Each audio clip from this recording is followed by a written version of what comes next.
நண்பர்கள் அனைவருக்கும் வணக்கம். இன்னைக்கு நம்ம இந்த வீடியோல தமிழகத்தில் மீண்டும் பல மாவட்டங்களில் இடியுடன் கூடிய மிக கனமழை பெய்யும் என்ற தகவல் வெளியாகியுள்ளது. சோ அதை பத்தி தான் இப்ப நம்ம பார்க்க போறோம்.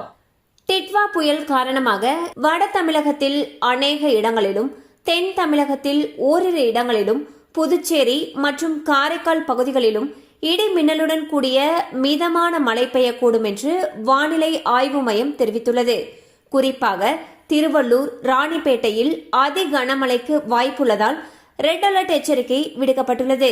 மேலும் சென்னை, காஞ்சிபுரம், செங்கல்பட்டு, விழுப்புரம், திருவண்ணாமலை, வேலூர், திருப்பத்தூர், கிருஷ்ணகிரி, தர்மபுரி ஆகிய மாவட்டங்களில் மிக கனமழை பெய்ய வாய்ப்புள்ளதால் ஆரஞ்ச் அலர்ட் எச்சரிக்கையும், சேலம், கள்ளக்குறிச்சி, கடலூர் ஆகிய மாவட்டங்கள் மற்றும் புதுச்சேரியில் கனமழைக்கு வாய்ப்பிருப்பதால் மஞ்சள் அலர்ட் எச்சரிக்கையும் விடுக்கப்பட்டுள்ளது.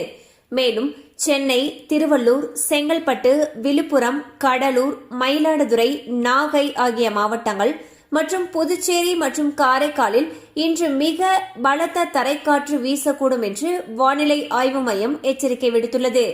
டிட்வா புயலால் 60 முதல் 70 கிலோமீட்டர் வேகத்திலும், அதிகபட்சமாக 80 கிலோமீட்டர் வேகத்திலும் காற்று வீசக்கூடும் என்று வானிலை ஆய்வு மையம் கூறியுள்ளது.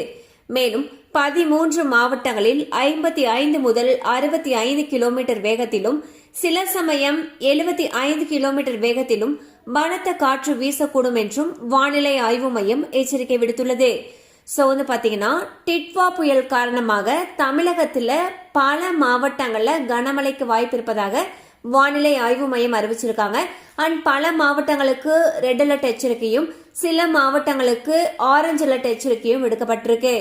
சோ மழை அதிகமாக இருக்கும் பட்சத்தில் டிசம்பர் 1ஆம் தேதியான திங்கட்கிழமை அன்று பள்ளி கல்லூரிகளுக்கு விடுமுறை விடப்படுவதற்கான வாய்ப்புகள் அதிக அளவில் இருக்கு.